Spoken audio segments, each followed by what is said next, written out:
जय गुरुदेवा जय गुरुदेव, जय गुरुदेवा जय गुरुदेव। ओम जय गुरुदेवा जय गुरुदेव, जय गुरुदेवा जय गुरुदेव। ओम जय गुरुदेवा जय गुरुदेव, जय गुरुदेवा जय गुरुदेव। अमृतंश बहनों तथा भाइयों, जिन महापुरुष ने समस्त वेदों का संकलन किया, वेदांत शास्त्र का प्रवर्तन किया, महाभारत तथा भागवत जिनकी कृतियां हैं, उन्होंने शास्त्रों के रूप में किसी ग्रंथ को मान्यता दी तो वो है भगवान श्री कृष्णोक्त गीता।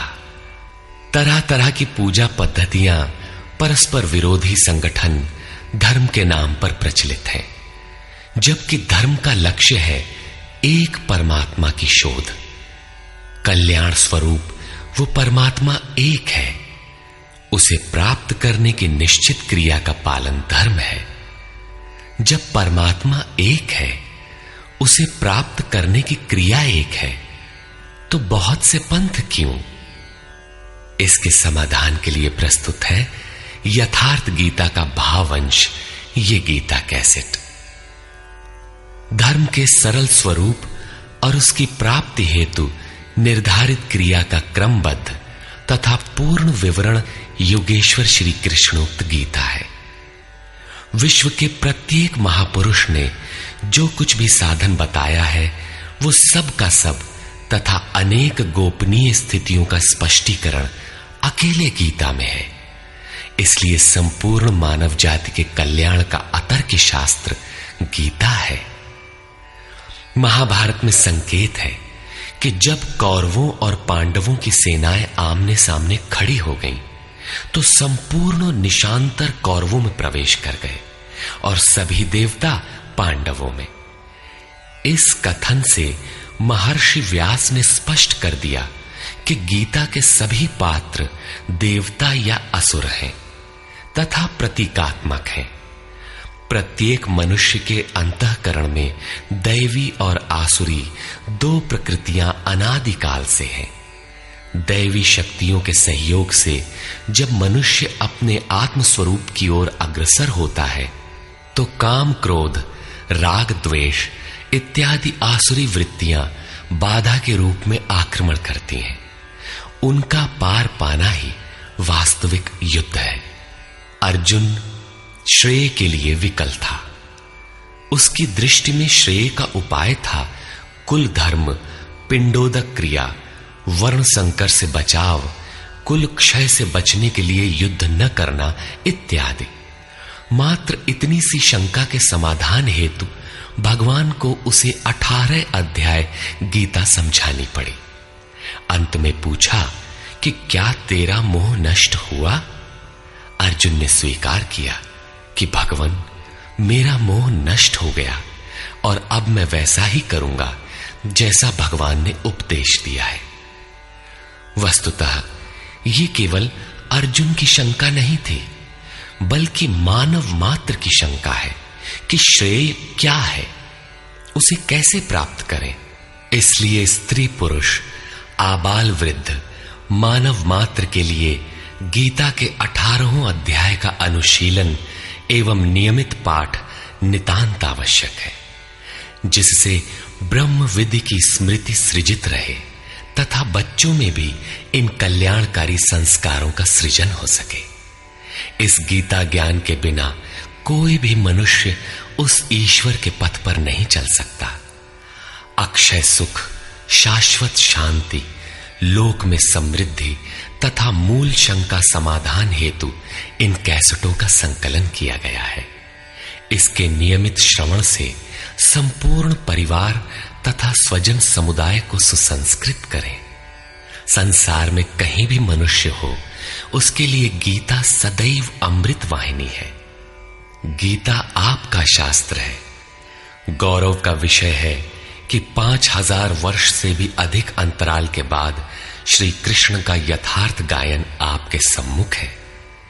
जन्म जन्मांतर की रूढ़ियों से ग्रस्त मस्तिष्क को स्वच्छ कर चिंतन के प्रशस्त पथ पर चलने के लिए इन कैसेटों का प्रसारण प्रातः अवश्य करें।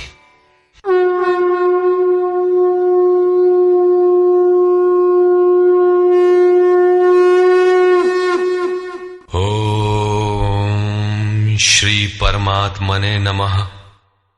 यथार्थ गीता, श्रीमद् भगवत गीता, अथ प्रथमो अध्यायः।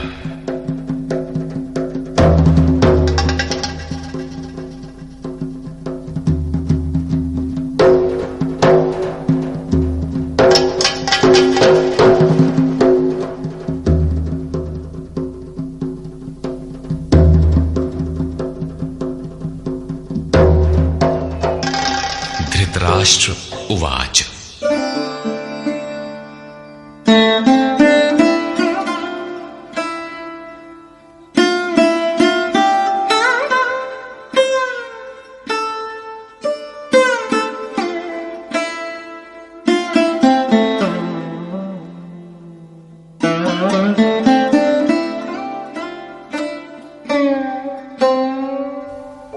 धर्मक्षेत्रे कुरुक्षेत्रे समवेता युयुत्सवः मामकाः पाण्डवाश्चैव किमकुर्वत संजय। धृतराष्ट्र ने पूछा, हे संजय, धर्म क्षेत्र कुरुक्षेत्र में एकत्र युद्ध की इच्छा वाले मेरे और पांडु के पुत्रों ने क्या किया? अज्ञान रूपी धृतराष्ट्र और संयम रूपी संजय। अज्ञान मन के अंतराल में रहता है। अज्ञान से आवृत मन धृतराष्ट्र जन्मांध है, किंतु संयम रूपी संजय के माध्यम से यह देखता है, सुनता है। वो समझता है कि परमात्मा ही सत्य है। फिर भी जब तक इससे उत्पन्न मोह रूपी दुर्योधन जीवित है, इसकी दृष्टि सदैव कौरवों पर रहती है, विकारों पर ही रहती है। धर्म एक क्षेत्र है। जब हृदय देश में दैवी संपत्ति का बाहुल्य होता है तो यह शरीर धर्म क्षेत्र बन जाता है, और जब इसमें आसुरी संपत्ति का बाहुल्य होता है तो यह शरीर कुरुक्षेत्र बन जाता है। कुरु अर्थात करो। ये शब्द आदेशात्मक है। भगवान श्री कृष्ण कहते हैं, प्रकृति से उत्पन्न तीनों गुणों द्वारा परवश होकर मनुष्य कर्म करता है। वो क्षण मात्र भी कर्म किए बिना नहीं रह सकता। गुण उससे करा लेते हैं। तीनों गुण मनुष्य को देवता से कीट पर्यंत शरीरों में ही बांधते हैं। जब तक प्रकृति और प्रकृति से उत्पन्न गुण जीवित हैं, तब तक कुरु लगा रहेगा। अतः जन्म मृत्यु वाला क्षेत्र, विकारों वाला क्षेत्र कुरुक्षेत्र है, और परम धर्म परमात्मा में प्रवेश दिलाने वाली पुण्यमयी प्रवृत्तियों का क्षेत्र धर्म क्षेत्र है। पुरातत्वविद पंजाब में काशी प्रयाग के मध्य तथा अनेकानेक स्थलों पर कुरुक्षेत्र की शोध में लगे हैं, किंतु गीताकार ने स्वयं बताया है कि जिस क्षेत्र में यह युद्ध हुआ वो कहां है। इदम शरीरम कौन्तेय क्षेत्र मित्यभिधीयते। अर्जुन, ये शरीर ही क्षेत्र है, और जो इसको जानता है, इसका पार पा लेता है, वो क्षेत्रज्ञ है। आगे इन्होंने क्षेत्र का विस्तार बताया, जिसमें 10 इंद्रियां, मन, बुद्धि, अहंकार, 5 विकार और 3 गुणों का वर्णन है। शरीर ही क्षेत्र है, एक अखाड़ा है। इसमें लड़ने वाली प्रवृत्तियां 2 हैं, दैवी संपद और आसुरी संपद। पांडु की संतान और धृतराष्ट्र की संतान सजातीय और विजातीय प्रवृत्तियां। अनुभवी महापुरुष की शरण जाने पर इन दोनों प्रवृत्तियों में संघर्ष का सूत्रपात होता है। यह क्षेत्र क्षेत्रज्ञ का संघर्ष है और यही वास्तविक युद्ध है। विश्व युद्धों से इतिहास भरा पड़ा है, किंतु उनमें जीतने वालों को भी शाश्वत विजय नहीं मिलती। ये तो आपसी बदले हैं। प्रकृति का सर्वथा शमन करके प्रकृति से परे की सत्ता का दिग्दर्शन करना और उसमें प्रवेश पाना ही वास्तविक विजय है। यही एक ऐसी विजय है जिसके पीछे हार नहीं है। यही मुक्ति है जिसके पीछे जन्म मृत्यु का बंधन नहीं है। इस प्रकार अज्ञान से आच्छादित प्रत्येक मन संयम के द्वारा जानता है कि क्षेत्र क्षेत्रज्ञ के युद्ध में क्या हुआ। अब जैसा जिसके संयम का उत्थान है, वैसे वैसे उसे दृष्टि आती जाएगी। संजय उवाच। दृष्ट्वा तु पाण्डवानीकं व्यूढं दुर्योधनस्तदा आचार्यमुपसंगम्य राजा वचनमब्रवीत्। उस समय राजा दुर्योधन ने व्यूह रचना युक्त पांडवों की सेना को देखकर द्रोणाचार्य के पास जाकर ये वचन कहा। द्वैत के आचरण ही द्रोणाचार्य हैं। जब जानकारी हो जाती है कि हम परमात्मा से अलग हो गए हैं, वहां उसकी प्राप्ति के लिए तड़प पैदा हो जाती है। तभी हम गुरु की तलाश में निकलते हैं। दोनों प्रवृत्तियों के बीच यही प्राथमिक गुरु है। यद्यपि बाद के सद्गुरु योगेश्वर श्री कृष्ण होंगे, जो योग की स्थिति वाले होंगे। राजा दुर्योधन आचार्य के पास जाता है। मोह रूपी दुर्योधन। मोह संपूर्ण व्याधियों का मूल है। राजा है। दुर्योधन दुर अर्थात दूषित, योधन अर्थात वह धन। आत्मिक संपत्ति ही स्थिर संपत्ति है। उसमें जो दोष उत्पन्न करता है वो है मोह। ये प्रकृति की ओर खींचता है और वास्तविक जानकारी के लिए प्रेरणा भी प्रदान करता है। मोह है तभी तक पूछने का प्रश्न भी है, अन्यथा सभी पूर्ण ही हैं। अतः व्यूह रचना युक्त पांडवों की सेना को देखकर, अर्थात पुण्य से प्रवाहित सजातीय वृत्तियों को संगठित देखकर, मोह रूपी दुर्योधन ने गुरु द्रोण के पास जाकर यह कहा।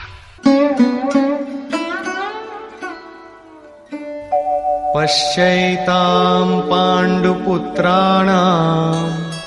आचार्य महतीं चमू व्यूढां द्रुपदपुत्रेण तव शिष्येण धीमता। हे आचार्य, आपके बुद्धिमान शिष्य द्रुपद पुत्र धृष्टद्युम्न द्वारा व्यूहाकार खड़ी की हुई पांडु पुत्रों की इस भारी सेना को देखिए। शाश्वत अचल पद में आस्था रखने वाला दृढ़ मन ही धृष्टद्युम्न है। यही पुण्यमयी प्रवृत्तियों का नायक है। साधन कठिन न मन कर टेका। साधन कठिन नहीं, मन की दृढ़ता कठिन होनी चाहिए। अब देखें सेना का विस्तार। अत्र शूरा महेश्वासा भीमार्जुन समायुधि युयुधानो विराटश्च द्रुपदश्च महारथः।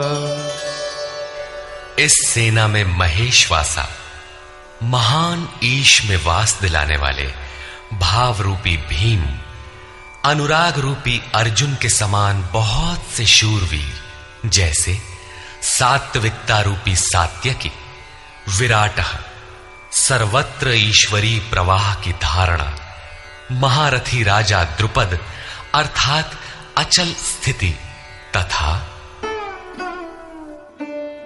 धृष्टकेतुश्चेकितानः काशीराजश्च वीर्यवान् पुरुजित् कुन्तिभोजश्च शैब्यश्च नरपुंगवः।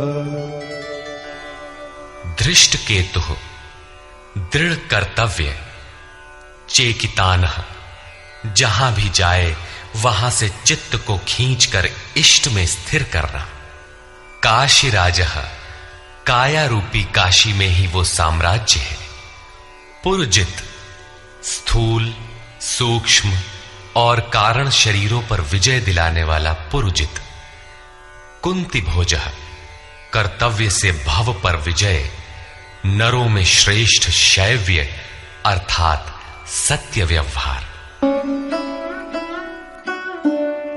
युधामन्युश्च विक्रान्तः उत्तमौजाश्च वीर्यवान् सौभद्रो द्रौपदेयाश्च सर्व एव महारथाः।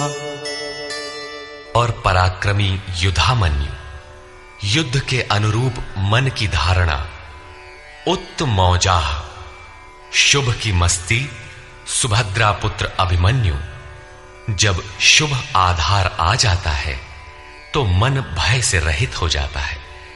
ऐसा शुभ आधार से उत्पन्न अभय मन, ध्यान रूपी द्रौपदी के पांचों पुत्र वात्सल्य, लावण्य, सौम्यता, स्थिरता, सहृदयता, सब के सब महारथी हैं। साधन पथ पर संपूर्ण योग्यता के साथ चलने की क्षमताएं हैं। इस प्रकार दुर्योधन ने पांडव पक्ष के 15-20 नाम गिनाए जो दैवी संपद के महत्वपूर्ण अंग हैं। विजातीय प्रवृत्ति का राजा होते हुए भी मोह ही सजातीय प्रवृत्तियों को समझने के लिए बाध्य करता है। दुर्योधन अपना पक्ष संक्षेप में कहता है, यदि कोई बाह्य युद्ध होता तो अपनी फौज बढ़ा चढ़ा कर गिनाता, विकार कम गिनाए गए क्योंकि उन पर विजय पाना है, वे नाशवान हैं। केवल 5-7 विकार बताए गए जिनके अंतराल में संपूर्ण बहिर्मुखी प्रवृत्ति विद्यमान है, जैसे अस्माकं तु विशिष्टाये तान्निबोध द्विजोत्तम नायका मम सैन्यस्य संज्ञार्थं तान् ब्रवीमि ते। द्विजोत्तम, हमारे पक्ष में जो प्रधान हैं उन्हें भी आप समझ लें। आपको जानने के लिए मेरी सेना के जो नायक हैं उनको कहता हूं। बाह्य युद्ध में सेनापति के लिए द्विजोत्तम संबोधन असामयिक है। वस्तुतः गीता अंतःकरण की 2 प्रवृत्तियों का संघर्ष है जिसमें द्वैत का आचरण ही द्रोण है। जब तक हम लेश मात्र भी आराध्य से अलग हैं तब तक प्रकृति विद्यमान है, द्वैत बना है। इस द्वि पर जय पाने की प्रेरणा प्रथम गुरु द्रोणाचार्य से मिलती है। अधूरी शिक्षा ही पूर्ण जानकारी के लिए प्रेरणा प्रदान करती है। वो पूजा स्थली नहीं, वहां शौर्य सूचक संबोधन होना चाहिए। विजातीय प्रवृत्ति के नायक कौन कौन हैं?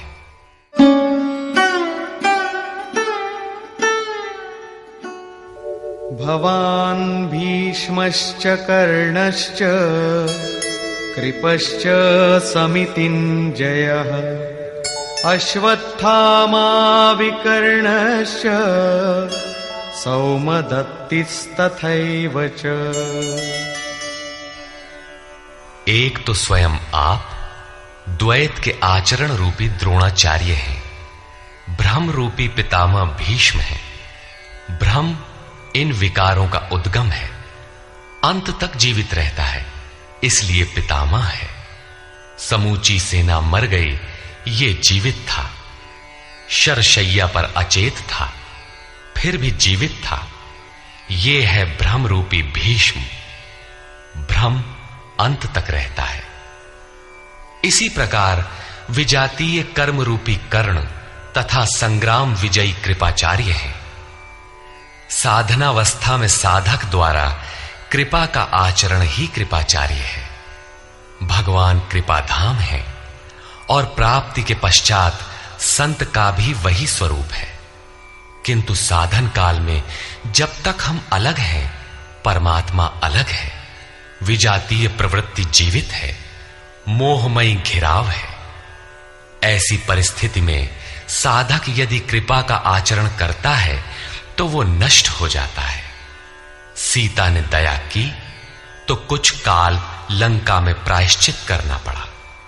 विश्वामित्र दयार्द्र हुए, पतित होना पड़ा। योग सूत्रकार महर्षि पतंजलि भी यही कहते हैं, ते समाधा वुपसर्गा व्युत्थाने सिद्ध यह। व्युत्थान काल में सिद्धियां प्रकट होती हैं, वे वास्तव में सिद्धियां हैं, किंतु कैवल्य प्राप्ति के लिए उतनी ही बड़ी विघ्न है जितने काम, क्रोध, लोभ, मोह इत्यादि। गोस्वामी तुलसीदास का भी यही निर्णय है। माया अनेक विघ्न करती है, रिद्धियां प्रदान करती है, यहां तक कि सिद्ध बना देती है। ऐसी अवस्था वाला साधक बगल से निकल भर जाए, मरणासन रोगी भी जी उठेगा। वो भले ठीक हो जाए, किंतु साधक उसे अपनी देन मान बैठे तो नष्ट हो जाएगा। एक रोगी के स्थान पर हजारों रोगी घेर लेंगे। भजन चिंतन का क्रम अवरुद्ध हो जाएगा और उधर बहकते बहकते प्रकृति का बाहुल्य हो जाएगा। यदि लक्ष्य दूर है और साधक कृपा करता है तो कृपा का अकेला आचरण ही समितिंजय समूची सेना को जीत लेगा। इसलिए साधक को पूर्ति पर्यंत इससे सतर्क रहना चाहिए। दया बिनु संत कसाई, दया करी तो आफत आई। लेकिन अधूरी अवस्था में यह विजातीय प्रवृत्ति का दुर्धर्ष योद्धा है। इसी प्रकार आसक्ति रूपी अश्वत्थामा, विकल्प रूपी विकर्ण और भ्रममयी श्वास ही भूरि श्रवा है। ये सभी बहिर्मुखी प्रवाह के नायक हैं।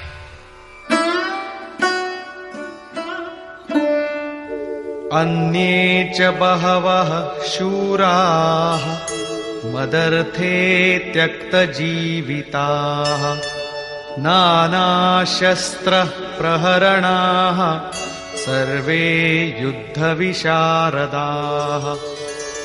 और भी बहुत से शूरवीर अनेक शस्त्रों से युक्त मेरे लिए जीवन की आशा को त्याग कर युद्ध में डटे हैं। सभी मेरे लिए प्राण त्यागने वाले हैं, किंतु उनकी कोई ठोस गणना नहीं है। अब कौन सी सेना किन भावों द्वारा सुरक्षित है? इस पर कहते हैं, अपर्याप्तं तदस्माकं बलं भीष्माभिरक्षितं पर्याप्तं त्विदमेतेषां बलं भीमाभिरक्षितम्।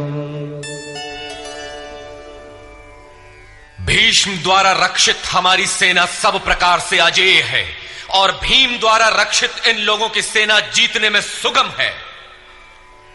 पर्याप्त और अपर्याप्त जैसे श्लिष्ट शब्द का प्रयोग दुर्योधन की आशंका को व्यक्त करता है। अतः देखना है कि भीष्म कौन सी सत्ता है जिस पर कौरव निर्भर करते हैं, तथा भीम कौन सी सत्ता है जिस पर दैवी संपद संपूर्ण पांडव निर्भर है। दुर्योधन अपनी व्यवस्था देता है कि अयनेषु च सर्वेषु यथा भागमवस्थिताः भीष्ममेवाभिरक्षन्तु भवन्तः सर्व एव हि। इसलिए सब मोर्चों पर अपनी अपनी जगह स्थित रहते हुए आप लोग सब के सब भीष्म की ही सब ओर से रक्षा करें। यदि भीष्म है तो हम अजेय हैं, इसलिए आप पांडवों से न लड़कर केवल भीष्म की ही रक्षा करें। कैसा योद्धा है भीष्म, जो स्वयं अपनी रक्षा नहीं कर पा रहा है, कौरवों को उसकी रक्षा व्यवस्था करनी पड़ रही है। यह कोई बाह्य योद्धा नहीं, ब्रह्म ही भीष्म है। जब तक ब्रह्म जीवित है तब तक विजातीय प्रवृत्तियां कौरव अजेय हैं। अजेय का यह अर्थ नहीं कि जिसे जीता ही ना जा सके, बल्कि अजेय का अर्थ दुर्जय है, जिसे कठिनाई से जीता जा सकता हो। महा अजय संसार रिपु जीत सकई सो वीर। यदि भ्रम समाप्त हो जाए तो अविद्या अस्तित्वहीन हो जाए। मोह इत्यादि जो आंशिक रूप से बचे भी हैं, शीघ्र ही समाप्त हो जाएंगे। भीष्म की इच्छा मृत्यु थी। इच्छा ही भ्रम है। इच्छा का अंत और भ्रम का मिटना एक ही बात है। इसी को संत कबीर ने सरलता से कहा, इच्छा काया इच्छा माया इच्छा जग उपजाया। कह कबीर जे इच्छा विवर्जित ताका पार न पाया। जहां भ्रम नहीं होता वो अपार और अव्यक्त है। इस शरीर के जन्म का कारण इच्छा है। इच्छा ही माया है और इच्छा ही जगत की उत्पत्ति का कारण है। सो कामयत तदैक्षत बहुश्याम प्रजायेय इति। कबीर कहते हैं, जो इच्छाओं से सर्वथा रहित हैं, तिनका पार न पाया। वे अपार अनंत असीम तत्व में प्रवेश पा जाते हैं। यो कामो निष्काम आप्त काम आत्म कामो न तस्य प्राणा उत्क्रामंति ब्रह्म व सन ब्रह्माप्येति। जो कामनाओं से रहित आत्मा में स्थिर आत्म स्वरूप है, उसका कभी पतन नहीं होता। वो ब्रह्म के साथ एक हो जाता है। आरंभ में इच्छाएं अनंत होती हैं और अंततो गत्वा परमात्म प्राप्ति की इच्छा शेष रहती है। जब ये इच्छा भी पूरी हो जाती है, तब इच्छा भी मिट जाती है। यदि उससे भी बड़ी कोई वस्तु होती तो आप उसकी इच्छा अवश्य करते। जब उससे आगे कोई वस्तु है ही नहीं, तो इच्छा किसकी होगी? जब प्राप्त होने योग्य कोई वस्तु अप्राप्त न रह जाए, तो इच्छा भी समूल नष्ट हो जाती है और इच्छा के मिटते ही भ्रम का सर्वथा अंत हो जाता है। यही भीष्म की इच्छा मृत्यु है। भीम द्वारा रक्षित इन लोगों की सेना जीतने में सुगम है। भाव रूपी भीम भावे विद्यते देवः। भाव में वो क्षमता है कि अविदित परमात्मा भी विदित हो जाता है। भाववस्य भगवान सुख निधान करुणा अयन। श्री कृष्ण ने इसे श्रद्धा कहकर संबोधित किया है। भाव में वो क्षमता है कि भगवान को भी वश में कर लेता है। भाव से ही संपूर्ण पुण्यमयी प्रवृत्ति का विकास है। ये पुण्य का संरक्षक है तो इतना बलवान कि परम देव परमात्मा को संभव बनाता है, किंतु साथ ही इतना कोमल भी है कि आज भाव है तो कल अभाव में बदलते देर नहीं लगती। इष्ट में लेश मात्र भी त्रुटि प्रतीत होने पर भाव डगमगा जाता है। पुण्यमयी प्रवृत्ति विचलित हो उठती है। इष्ट से संबंध टूट जाता है। इसलिए भीम द्वारा रक्षित इन लोगों की सेना जीतने में सुगम है। महर्षि पतंजलि का भी यही निर्णय है। स तु दीर्घकाल नैरंतर्य सत्कारा सेवितो दृढ़ भूमि। दीर्घ काल तक निरंतर श्रद्धा भक्ति पूर्वक किया हुआ साधन ही दृढ़ हो पाता है।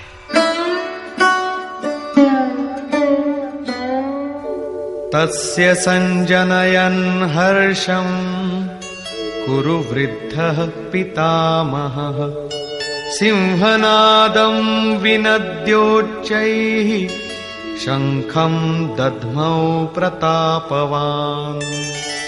इस प्रकार अपने बलाबल का निर्णय लेकर शंख ध्वनि हुई। शंख ध्वनि पात्रों के पराक्रम की घोषणा है कि जीतने पर कौन सा पात्र आपको क्या देगा। कौरवों में वृद्ध प्रतापवान पितामह भीष्म ने उस दुर्योधन के हृदय में हर्ष उत्पन्न करते हुए उच्च स्वर से सिंहनाद के समान भयप्रद शंख बजाया। सिंह प्रकृति से भयावह पहलू का प्रतीक है। घोर जंगल के नीरव एकांत में शेर की दहाड़ कान में पड़ जाए तो रोंगटे खड़े हो जाएंगे, हृदय कांपने लगेगा। यद्यपि शेर आपसे मीलों दूर है। भय प्रकृति में होता है, परमात्मा में नहीं। वो तो अभय सत्ता है। भ्रम रूपी भीष्म यदि विजयी होता है तो प्रकृति के जिस भयारण्य में आप हैं उससे भी अधिक भय के आवरण में बांध देगा। भय की एक परत और बढ़ जाएगी, भय का आवरण घना हो उठेगा। ये भ्रम इसके अतिरिक्त और कुछ नहीं दे सकेगा। अतः प्रकृति से निवृत्ति ही गंतव्य का मार्ग है। संसार में प्रवृत्ति तो भवाटवी है, घोर अंधकार की छाया है। इसके आगे कौरवों की कोई घोषणा नहीं है। कौरवों की ओर से कई बाजे एक साथ बजे, किंतु कुल मिलाकर वे भी भय ही प्रदान करते हैं, इससे अधिक कुछ नहीं। प्रत्येक विकार कुछ न कुछ भय तो देता ही है। इसलिए उन्होंने भी घोषणा की, ततः शंखाश्च भैर्यश्च पणवानक गोमुखाः सहसैवाभ्यहन्यन्त सशब्दस्तु मूलोऽभवत्। तदनंतर अनेक शंख, नगारे, ढोल और नरसिंहादि बाजे एक साथ ही बजे। उनका शब्द भी बड़ा भयंकर हुआ। भय का संचार करने के अतिरिक्त कौरवों की कोई घोषणा नहीं है। बहिर्मुखी विजातीय प्रवृत्ति सफल होने पर मोहमय बंधन और घना कर देती है। अब पुण्यमयी प्रवृत्तियों की ओर से घोषणाएं हुई, जिनमें पहली घोषणा योगेश्वर श्री कृष्ण की है।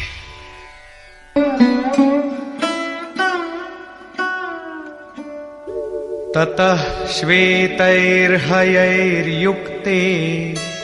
महती स्यन्दने स्थितौ माधव पांडवश्चैव दिव्यौ शंखौ प्रदध्मतु। इसके उपरांत श्वेत घोड़ों से युक्त, जिनमें लेश मात्र कालिमा दोष नहीं है, श्वेत सात्विक निर्मलता का प्रतीक है। महति स्यन्दने, महान रथ पर बैठे हुए योगेश्वर श्री कृष्ण और अर्जुन ने भी अलौकिक शंख बजाए।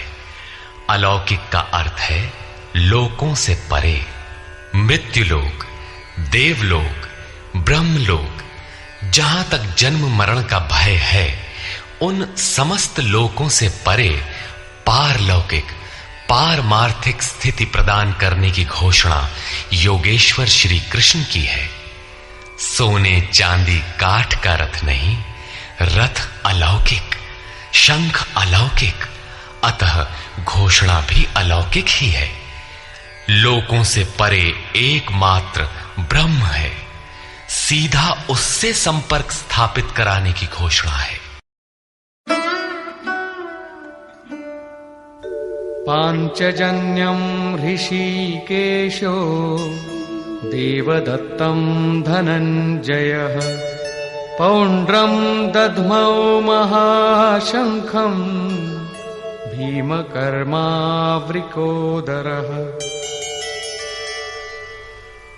ऋषिकेशः, जो हृदय के सर्वस्व ज्ञाता है, उन कृष्ण ने 5 जन्य शंख बजाया। पांचों ज्ञानेंद्रियों को पंच तन्मात्राओं शब्द, स्पर्श, रूप, रस, गंध के रसों से समेटकर अपने जन भक्त की श्रेणी में ढालने की घोषणा की। विकराल रूप से बहकती हुई इंद्रियों को समेटकर उन्हें अपने सेवक की श्रेणी में खड़ा कर देना हृदय से प्रेरक सद्गुरु की देन है। श्री कृष्ण एक योगेश्वर सद्गुरु थे। शिष्यस्ते हम, भगवन मैं आपका शिष्य हूं। बाह्य विषय वस्तुओं को छोड़कर ध्यान में इष्ट के अतिरिक्त दूसरा न देखें, दूसरा न सुने, न दूसरे का स्पर्श करें। यह सद्गुरु के अनुभव संचार पर निर्भर करता है। देवदत्तम धनंजय, दैवी संपत्ति को अधीन करने वाला अनुराग ही अर्जुन है। इष्ट के अनुरूप लगाव जिसमें विरह, वैराग्य, अश्रुपात हो। गदगद गिरा नयन बह नीरा, रोमांच हो। इष्ट के अतिरिक्त अन्य विषय वस्तु का लेश मात्र टकराव न होने पाए, उसी को अनुराग कहते हैं। यदि यह सफल होता है तो परम देव परमात्मा में प्रवेश दिलाने वाली दैवी संपद पर आधिपत्य प्राप्त कर लेता है। इसी का दूसरा नाम धनंजय भी है। एक धन तो बाहरी संपत्ति है जिससे शरीर निर्वाह की व्यवस्था होती है। आत्मा से इसका कोई संबंध नहीं है। इससे परे स्थिर आत्मिक संपत्ति ही निज संपत्ति है। बृहदारण्य कोपनिषद में याज्ञवल्क्य ने मैत्रेयी को यही समझाया कि धन से संपन्न पृथ्वी के स्वामित्व से भी अमृतत्व की प्राप्ति नहीं हो सकती। उसका उपाय आत्मिक संपत्ति है। भयानक कर्म वाले भीमसेन ने पौंड्र अर्थात प्रीति नामक महाशंख बजाया। भाव का उद्गम और निवास स्थान हृदय है, इसलिए इसका नाम वृकोदर है। आपका भाव लगाव बच्चे में होता है, किंतु वस्तुतः वो लगाव आपके हृदय में है, जो बच्चे में जाकर मूर्त होता है। ये भाव अथाह और महान बलशाली है। उसने प्रीति नामक महाशंख बजाया। भाव में ही वो प्रीति निहित है, इसीलिए भीम ने पौंड्र प्रीति नामक महाशंख बजाया। भाव महान बलवान है, किंतु प्रीति संचार के माध्यम से। हरि व्यापक सर्वत्र समाना, प्रेम ते प्रकट हो ही मैं जाना। अनंत विजयम राजा कुंती पुत्रो युधिष्ठिरः नकुलः सहदेवश्च सुघोषमणिपुष्पकौ। कुंती पुत्र राजा युधिष्ठिर ने अनंत विजय नामक शंख बजाया। कर्तव्य रूपी कुंती और धर्म रूपी युधिष्ठिर। धर्म पर स्थिरता रहेगी तो अनंत विजयम अनंत परमात्मा में स्थिति दिलाएगा। युद्धे स्थिरः सह युधिष्ठिरः। प्रकृति पुरुष क्षेत्र क्षेत्रज्ञ के संघर्ष में स्थिर रहता है, महान दुख से भी विचलित नहीं होता। तो एक दिन जो अनंत है, जिसका अंत नहीं है, वो है परम तत्व परमात्मा, उस पर विजय दिला देता है। नियम रूपी नकुल ने सुघोष नामक शंख बजाया।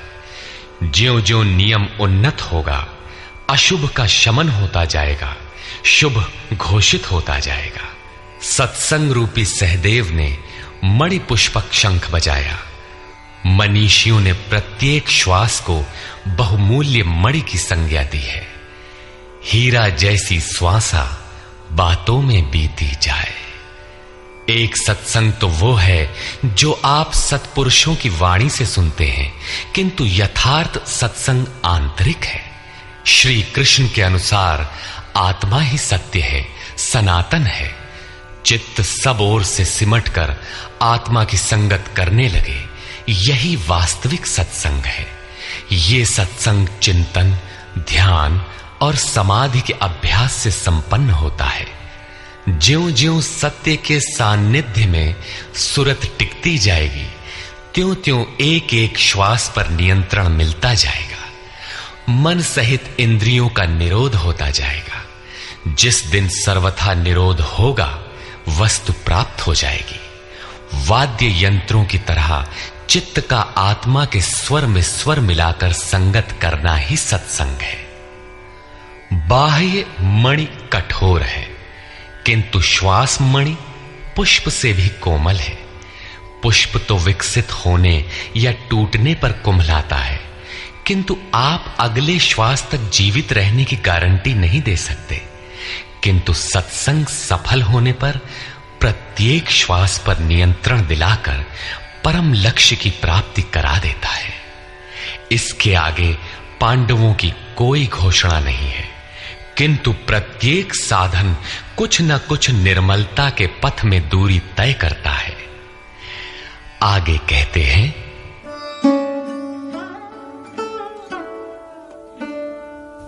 काश्यश्च परमेश्वासः शिखण्डी च महारथः धृष्टद्युम्नो विराटश्च सात्यकिश्चापराजितः। काया रूपी काशी।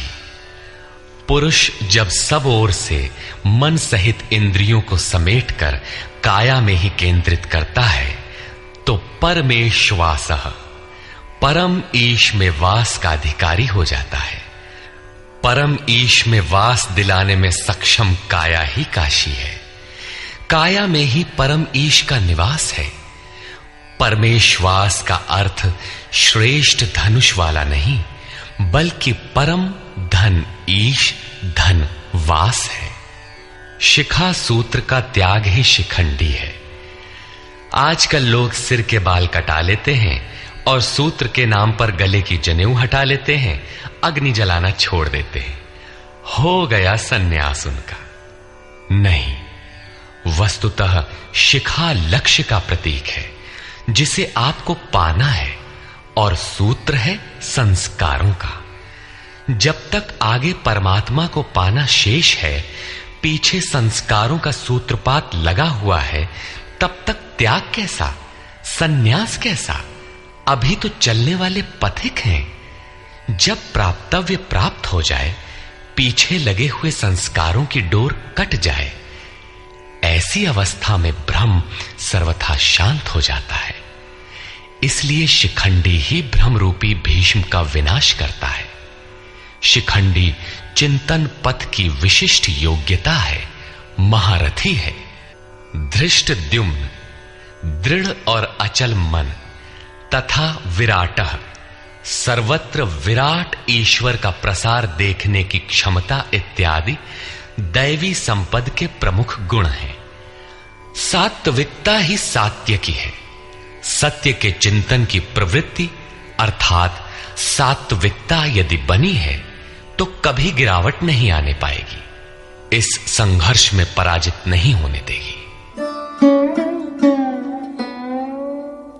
द्रुपदो द्रौपदेयाश्च सर्वशः पृथिवीपते सौभद्रश्च महाबाहुः शंखान् दद्मुः पृथक् पृथक्। अचल पददायक द्रुपद और ध्यान रूपी द्रौपदी के पांचों पुत्र सहृदयता, वात्सल्य, लावण्य, सौम्यता इत्यादि साधन में महान सहायक महारथी हैं तथा बड़ी भुजा वाला अभिमन्यु, इन सब ने पृथक पृथक शंख बजाए। भुजा कार्य क्षेत्र का प्रतीक है। जब मन भय से रहित हो जाता है तो उसकी पहुंच दूर तक हो जाती है। हे राजन, इन सब ने अलग अलग शंख बजाए। कुछ न कुछ दूरी सभी तय कराते हैं। इनका पालन आवश्यक है, इसलिए इनके नाम गिनाए। इसके अतिरिक्त कुछ दूरी ऐसी भी है जो मन बुद्धि से परे है। भगवान स्वयं ही अंतःकरण में विराज कर तय कराते हैं। इधर दृष्टि बनकर आत्मा से खड़े हो जाते हैं और सामने स्वयं खड़ा होकर अपना परिचय करा लेते हैं। सघोषोधार्तराष्ट्राणाम् हृदयानि व्यदारयत् नभश्च पृथिवीं चैव तुमुलो व्यनुनादयन्। उस घोर शब्द ने आकाश और पृथ्वी को भी शब्दायमान करते हुए धृतराष्ट्र पुत्रों के हृदय विदीर्ण कर दिए। सेना तो पांडवों की ओर भी थी, किंतु हृदय विदीर्ण हुए धृतराष्ट्र पुत्रों के। वस्तुतः पांचजन्य दैवी शक्ति पर आधिपत्य, अनंत पर विजय, अशुभ का शमन और शुभ की घोषणा धारावाही होने लगे तो कुरुक्षेत्र आसुरी संपद, बहिर्मुखी प्रवृत्तियों का हृदय विदीर्ण हो जाएगा। उनका बल शनैः शनैः क्षीण होने लगता है। सर्वथा सफलता मिलने पर मोहमयी प्रवृत्तियां सर्वथा शांत हो जाती हैं।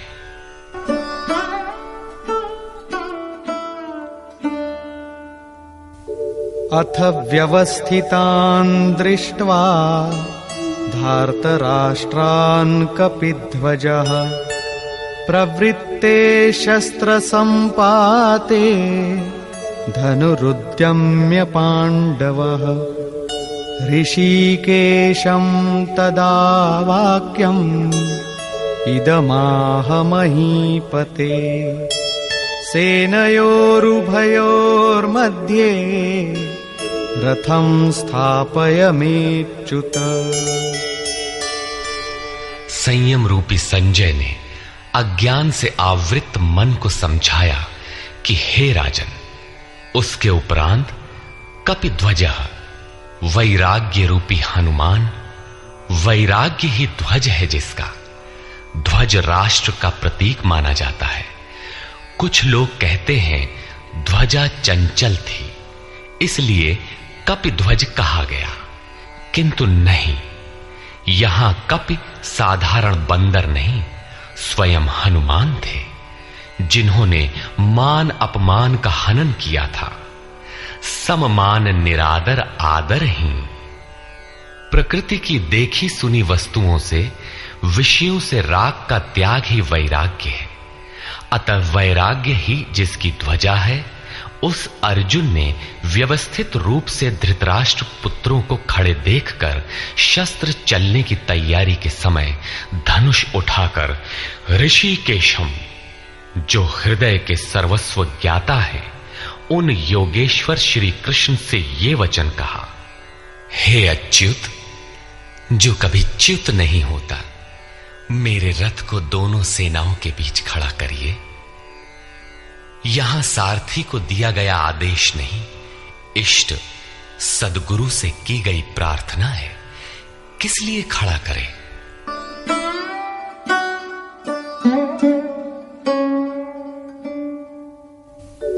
यावदेतान्निरीक्षेऽहम् योद्धुकामानवस्थितान् कैर्मया सह योद्धव्यम् अस्मिन् रणसमुद्यमे।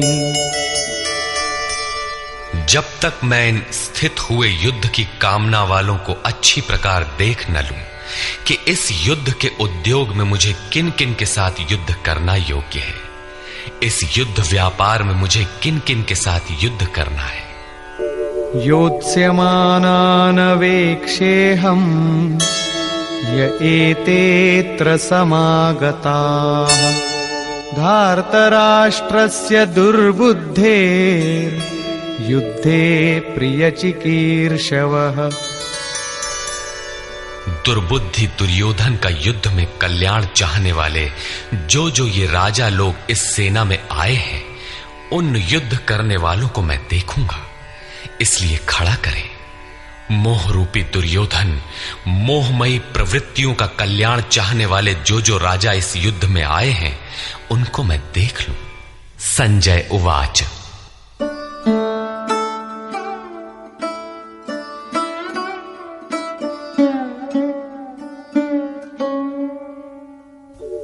एवमुक्तो ऋषिकेशो गुडाकेशेन भारत सेनयोरुभयोर्मध्ये स्थापयित्वा रथोत्तमम् भीष्मद्रोणप्रमुखतः सर्वेषां च महीक्षिताम् उवाच पार्थ पश्यैतान् समवेतान् कुरूनिति।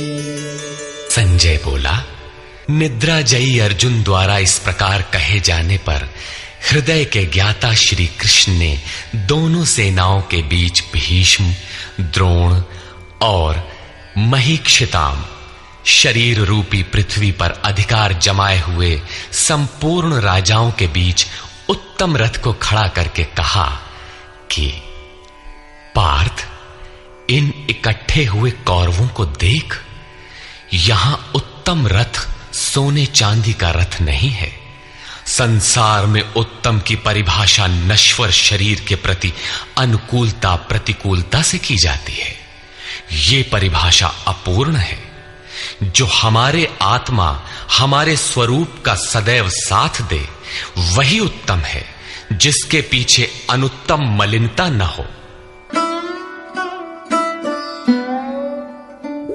तत्रापश्यत् स्थितान् पार्थः पितॄनथ पितामहान् आचार्यान् मातुलान् भ्रातॄन् पुत्रान् पौत्रान् सखींस्तथा श्वशुरान् सुहृदश्चैव सेनयोरुभयोरपि।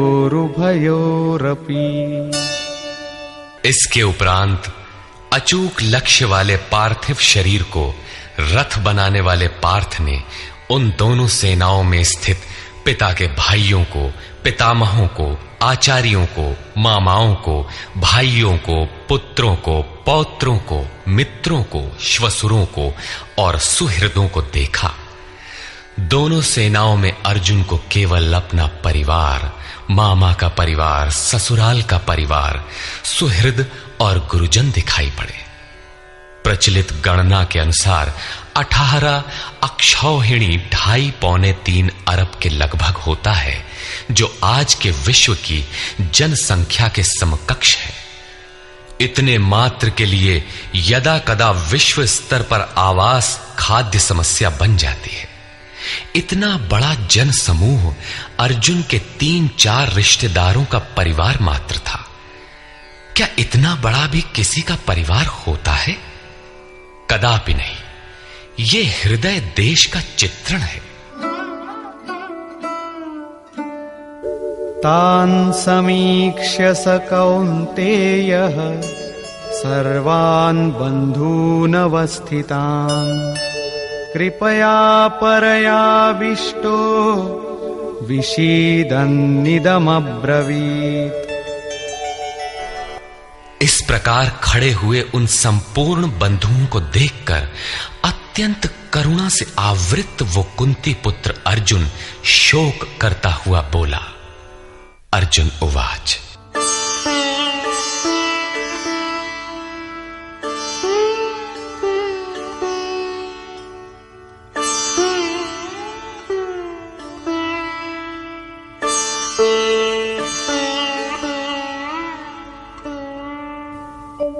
दृष्ट्वेमं स्वजनं कृष्ण युयुत्सुं समुपस्थितम् सीदन्ति मम गात्राणि मुखं च परिशुष्यति वेपथुश्च शरीरे मे रोमहर्षश्च जायते।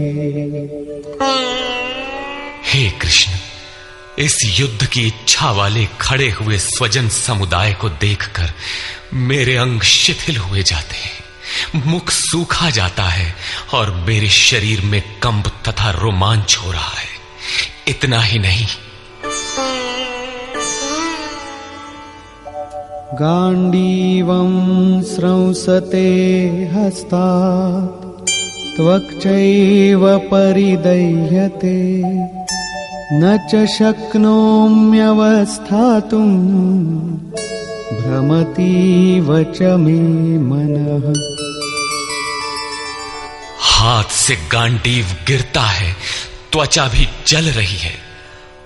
अर्जुन को ज्वर सा हो आया, संतप्त हो उठा कि ये कैसा युद्ध है जिसमें स्वजन ही खड़े हैं।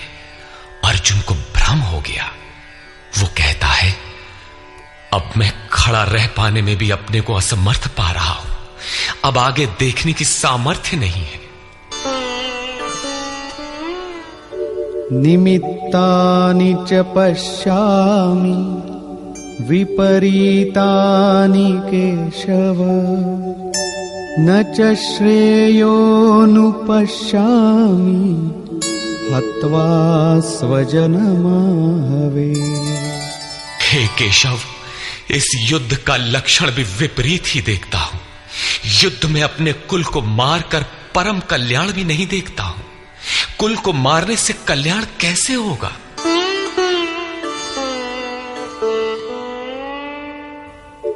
न कांक्षे विजयं कृष्ण न च राज्यं सुखानि च किन्नो राज्येन गोविन्द किं भोगैर्जीवितेन वा। संपूर्ण परिवार युद्ध के मुहाने पर है। इन्हें युद्ध में मारकर विजय से मिलने वाला राज्य और राज्य से मिलने वाला सुख अर्जुन को नहीं चाहिए। वो कहता है, हे श्री कृष्ण, मैं विजय नहीं चाहता, राज्य तथा सुख भी नहीं चाहता। हे गोविंद, हमें राज्य या भोग अथवा जीवन से भी क्या प्रयोजन है? क्यों?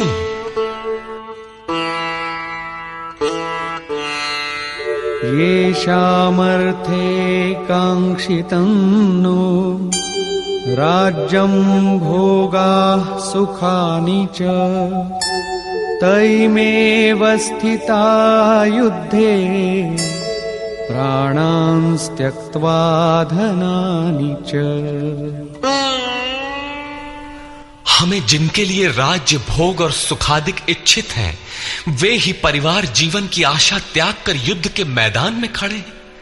हमें राज्य इच्छित था तो परिवार को लेकर, भोग सुख और धन की पिपासा थी तो स्वजन और परिवार के साथ उन्हें भोगने की थी। किंतु जब सब के सब प्राणों की आशा त्याग कर खड़े हैं तो मुझे सुख राज्य या भोग नहीं चाहिए। ये सब इन्हीं के लिए प्रिय थे। इनसे अलग होने पर हमें इनकी आवश्यकता नहीं है। जब तक परिवार रहेगा तब तक ये वासनाएं भी रहती हैं। झोपड़ी में रहने वाला भी अपने परिवार, मित्र और स्वजन को मारकर विश्व का साम्राज्य स्वीकार नहीं करेगा। अर्जुन यही कहता है कि हमें भोग प्रिय थे, विजय प्रिय थी, किंतु जिनके लिए थी जब वे ही नहीं रहेंगे तो भोगों से क्या प्रयोजन? इस युद्ध में मारना किसे है?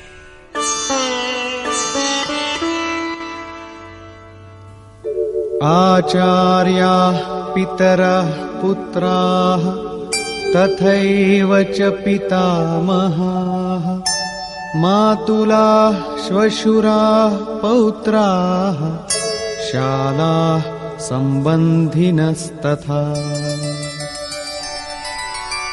इस युद्ध में ताऊ, चाचे, लड़के और इसी प्रकार दादा, मामा, श्वसुर, पोते, साले तथा समस्त संबंधी ही हैं।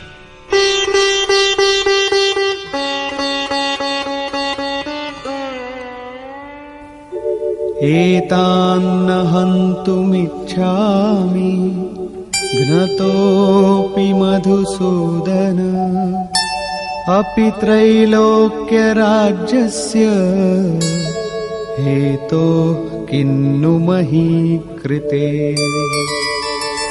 हे मधुसूदन, मुझे मारने पर भी अथवा 3 लोक के राज्य के लिए भी मैं इन सबको मारना नहीं चाहता। फिर पृथ्वी के लिए कहना ही क्या? 18 अक्षौहिणी सेना में अर्जुन को अपना परिवार ही दिखाई पड़ा। इतने अधिक स्वजन वास्तव में क्या हैं? वस्तुतः अनुराग ही अर्जुन है। भजन के आरंभ में प्रत्येक अनुरागी के समक्ष यही समस्या रही है। सभी चाहते हैं कि हम भजन करें, उस परम सत्य को पालें, किंतु किसी अनुभवी सद्गुरु के संरक्षण में कोई अनुरागी जब क्षेत्रज्ञ के संघर्ष को समझता है कि हमें किन से लड़ना है, तो वो हताश हो जाता है।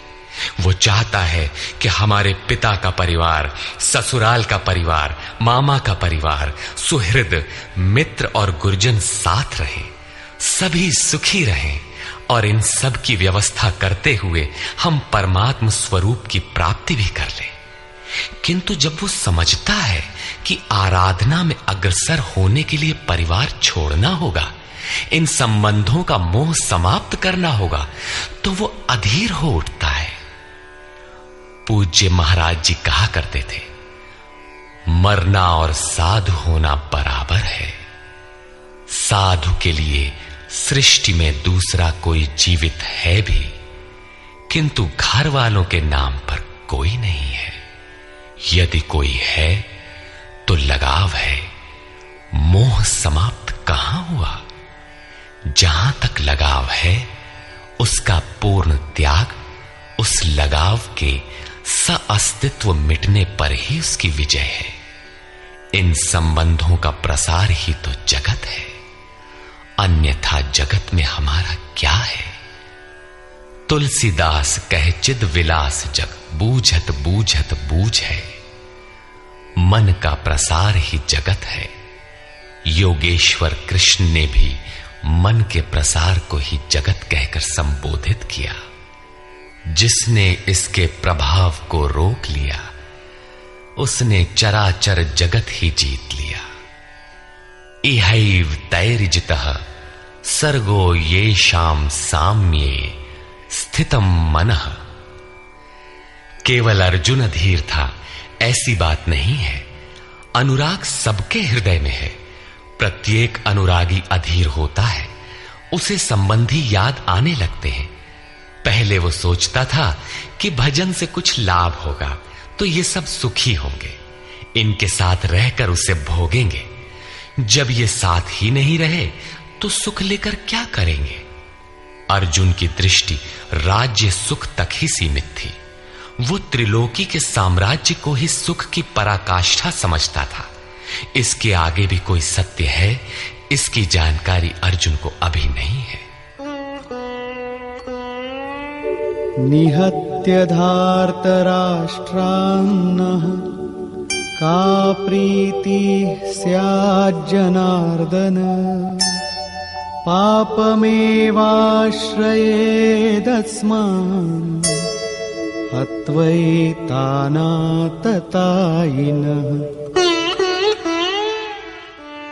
हे जनार्दन, धृतराष्ट्र के पुत्रों को मारकर भी हमें क्या प्रसन्नता होगी?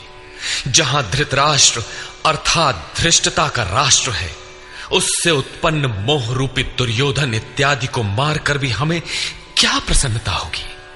इन आतताइयों को मारकर हमें पाप ही तो लगेगा। जो जीवन यापन के तुच्छ लाभ के लिए अनीति अपनाता है, वो आतताई कहलाता है। किंतु वस्तुतः इससे भी बड़ा आतताई वो है जो आत्मा के पथ में अवरोध उत्पन्न करता है। आत्मदर्शन में बाधक काम, क्रोध, लोभ, मोह आदि का समूह ही आतताई है। तस्मान्नार्हा वयं हन्तुं धार्तराष्ट्रान् स्वबान्धवान् स्वजनं हि कथं हत्वा सुखिनः स्याम माधव। इससे हे माधव, अपने बांधव धृतराष्ट्र के पुत्रों को मारने के लिए हम योग्य नहीं हैं। स्वबांधव कैसे? वे तो शत्रु थे ना। वस्तुतः शरीर के रिश्ते अज्ञान से उत्पन्न होते हैं। ये मामा है, ससुराल है, स्वजन समुदाय है, ये सब अज्ञान ही तो है। जब शरीर ही नश्वर है तब इसके रिश्ते ही कहां रहेंगे? मोह है तभी तक सुहृद है, हमारा परिवार है, हमारी दुनिया है। मोह नहीं तो कुछ भी नहीं। इसीलिए वे शत्रु भी अर्जुन को स्वजन दिखाई पड़े। वो कहता है कि अपने कुटुंब को मारकर हम कैसे सुखी होंगे? यदि अज्ञान और मोह न रहे तो कुटुंब का अस्तित्व न हो। यह अज्ञान ज्ञान का प्रेरक भी है। भर्तृहरि, तुलसी इत्यादि अनेक महानुभावों को वैराग्य की प्रेरणा पत्नी से मिली, तो कोई सौतेली मां के व्यवहार से खिन्न होकर वैराग्य पथ पर अग्रसर हुआ दिखाई देता है।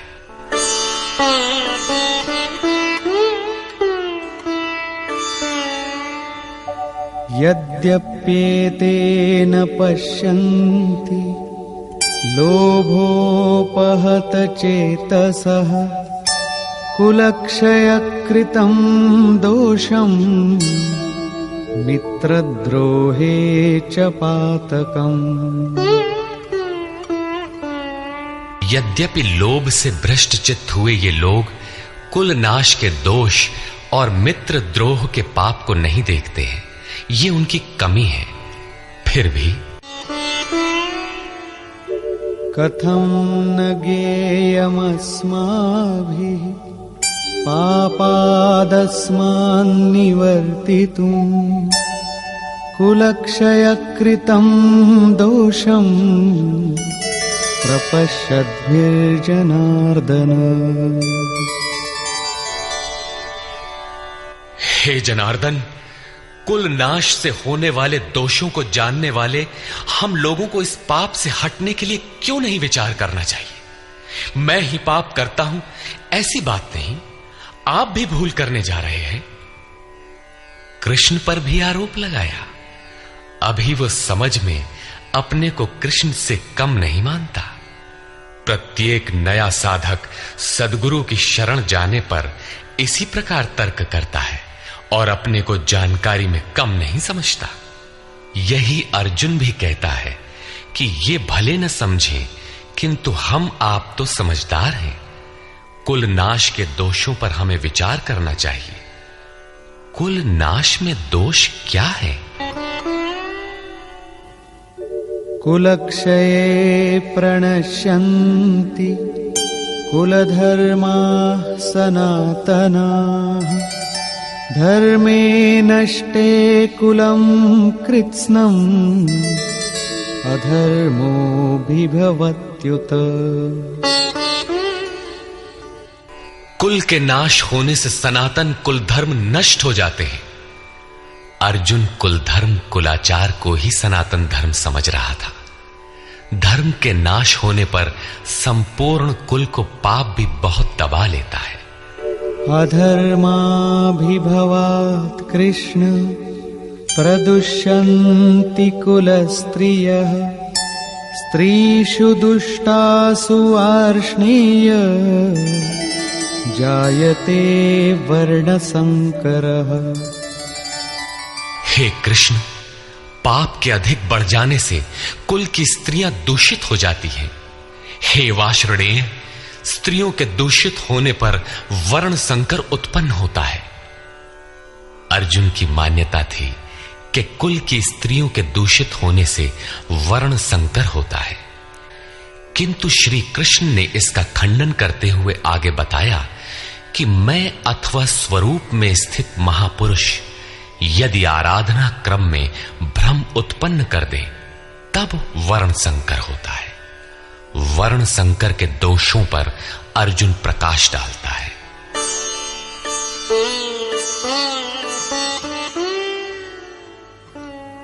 संकरो नरकायैव कुलघ्नानां कुलस्य च पतन्ति पितरो येषां लुप्तपिण्डोदकक्रियाः। वर्ण संकर कुल घातियों और कुल को नरक में ले जाने के लिए ही होता है। लुप्त हुई पिंड क्रिया वाले इनके पितर लोग भी गिर जाते हैं। वर्तमान नष्ट हो जाता है। अतीत के पितर गिर जाते हैं और भविष्य वाले भी गिरेंगे। इतना ही नहीं, दोषैरेतैः कुलघ्नानां वर्णसंकरकारकैः उत्साद्यन्ते जातिधर्माः कुलधर्माश्च शाश्वताः। इन वर्ण संकर कारक दोषों से कुल और कुलघातियों के सनातन कुल धर्म और जाति धर्म नष्ट हो जाते हैं। अर्जुन मानता था कि कुल धर्म सनातन है, कुल धर्म ही शाश्वत है, किंतु श्री कृष्ण ने इसका खंडन किया और आगे बताया कि आत्मा ही सनातन शाश्वत धर्म है। वास्तविक सनातन धर्म को जानने से पहले मनुष्य धर्म के नाम पर किसी न किसी रूढ़ि को जानता है। ठीक इसी प्रकार अर्जुन भी जानता है, जो कृष्ण के शब्दों में एक रूढ़ि है। उत्सन्न कुलधर्माणां मनुष्याणां जनार्दन नरके नियतं वासो भवतीत्यनुशुश्रुम। हे जनार्दन, नष्ट हुए कुल धर्म वाले मनुष्यों का अनंत काल तक नरक में वास होता है, ऐसा हमने सुना है। कुल धर्म ही नहीं नष्ट होता, बल्कि शाश्वत सनातन धर्म भी नष्ट हो जाता है। जब धर्म ही नष्ट हो गया तो ऐसे पुरुष का अनंत काल तक नरक में निवास होता है, ऐसा हमने सुना है, देखा नहीं, सुना है।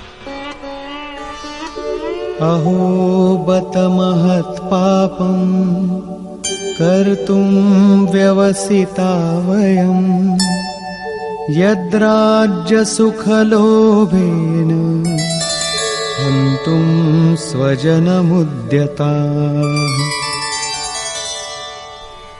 अहो, शोक है कि हम लोग बुद्धिमान होकर भी महान पाप करने को तैयार हुए हैं। राज्य और सुख के लोभ से अपने कुल को मारने के लिए उद्यत हुए हैं। अभी अर्जुन अपने को कम ज्ञाता नहीं समझता। आरंभ में प्रत्येक साधक इसी प्रकार बोलता है। महात्मा बुद्ध का कथन है कि मनुष्य जब अधूरी जानकारी रखता है तो अपने को महान ज्ञानी समझता है, और जब आधे से आगे की जानकारी हासिल करने लगता है तो अपने को महान मूर्ख समझता है। ठीक इसी प्रकार अर्जुन भी अपने को ज्ञानी ही समझता है। वो कृष्ण को ही समझाता है कि उस पाप से परम कल्याण हो, ऐसी बात भी नहीं। केवल राज्य और सुख के लोभ में पड़कर हम लोग कुल नाश करने को उद्यत हुए हैं, महान भूल कर रहे हैं। हम ही भूल कर रहे हैं, ऐसी बात नहीं, आप भी भूल कर रहे हैं। एक धक्का कृष्ण को भी दिया। अंत में अर्जुन अपना निर्णय देता है। यदि माम प्रतीकारम् अशस्त्रं शस्त्रपाणयः धार्तराष्ट्रारणे हन्युः तन्मे क्षेमतरं भवेत्। यदि मुझ शस्त्र रहित न सामना करने वाले को शस्त्रधारी धृतराष्ट्र के पुत्र रण में मारे तो उनका वो मारना भी मेरे लिए अति कल्याणकारक होगा। इतिहास तो कहेगा कि अर्जुन समझदार था, जिसने अपनी बलि देकर युद्ध बचा लिया। लोग प्राणों की आहुति दे डालते हैं कि भोले भाले मासूम बच्चे सुखी रहें, कुल तो बचा रहे। मनुष्य विदेश चला जाए, वैभव पूर्ण प्रासाद में रहे, किंतु 2 दिन बाद उसे अपनी छोड़ी हुई झोपड़ी याद आने लगती है। मोह इतना प्रबल होता है। इसीलिए अर्जुन कहता है कि शस्त्रधारी धृतराष्ट्र के पुत्र मुझ न प्रतिकार करने वाले को रण में मार दें, तब भी वो मेरे लिए अति कल्याणकारी होगा, ताकि लड़के तो सुखी रहें। संजय उवाच। एवमुक्त्वार्जुनः संख्ये रथोपस्थ उपाविशत् विसृज्य सशरं चापम् शोकसंविघ्नमानसः। संजय बोला कि रणभूमि में शोक से उद्विग्न मन वाला अर्जुन इस प्रकार कहकर बाण सहित धनुष को त्याग कर रथ के पिछले भाग में बैठ गया, अर्थात क्षेत्र क्षेत्रज्ञ के संघर्ष में भाग लेने से पीछे हट गया। निष्कर्ष, गीता क्षेत्र क्षेत्रज्ञ के युद्ध का निरूपण है। यह ईश्वरीय विभूतियों से संपन्न भगवत स्वरूप को दिखाने वाला गायन है। यह गायन जिस क्षेत्र में होता है वह युद्ध क्षेत्र शरीर है, जिसमें दो प्रवृत्तियां हैं, धर्म क्षेत्र और कुरुक्षेत्र। उन सेनाओं का स्वरूप और उनके बल का आधार बताया। शंख ध्वनि से उनके पराक्रम की जानकारी मिली। तदनंतर जिस सेना से लड़ना है उसका निरीक्षण हुआ, जिसकी गणना 18 अक्षौहिणी अर्थात लगभग 6.5 अरब कही जाती है, किंतु वस्तुतः वे अनंत हैं। प्रकृति के दृष्टिकोण दो हैं, एक इष्टोन्मुखी प्रवृत्ति दैवी संपद, दूसरी बहिर्मुखी प्रवृत्ति आसुरी संपद। दोनों प्रकृति ही हैं। एक इष्ट की ओर उन्मुख करती है, परम धर्म परमात्मा की ओर ले जाती है, और दूसरी प्रकृति में विश्वास दिलाती है। पहले दैवी संपद को साध कर आसुरी संपद का अंत किया जाता है, फिर शाश्वत सनातन परब्रह्म के दिग्दर्शन और उसमें स्थिति के साथ दैवी संपद की आवश्यकता शेष हो जाती है। युद्ध का परिणाम निकल आता है। अर्जुन को सैन्य निरीक्षण में अपना परिवार ही दिखाई पड़ता है, जिसे मारना है। जहां तक संबंध है उतना ही जगत है। अनुराग के प्रथम चरण में पारिवारिक मोह बाधक बनता है। साधक जब देखता है कि मधुर संबंधों में इतना विच्छेद हो जाएगा जैसे वे थे ही नहीं, तो उसे घबराहट होने लगती है। स्वजनासक्ति को मारने में उसे अकल्याण दिखाई देने लगता है। वह प्रचलित रूढ़ियों में अपना बचाव ढूंढने लगता है, जैसा अर्जुन ने किया। उसने कहा, कुल धर्म ही सनातन धर्म है। इस युद्ध से सनातन धर्म नष्ट हो जाएगा, कुल की स्त्रियां दूषित होंगी, वर्ण संकर पैदा होगा जो कुल और कुलघातियों को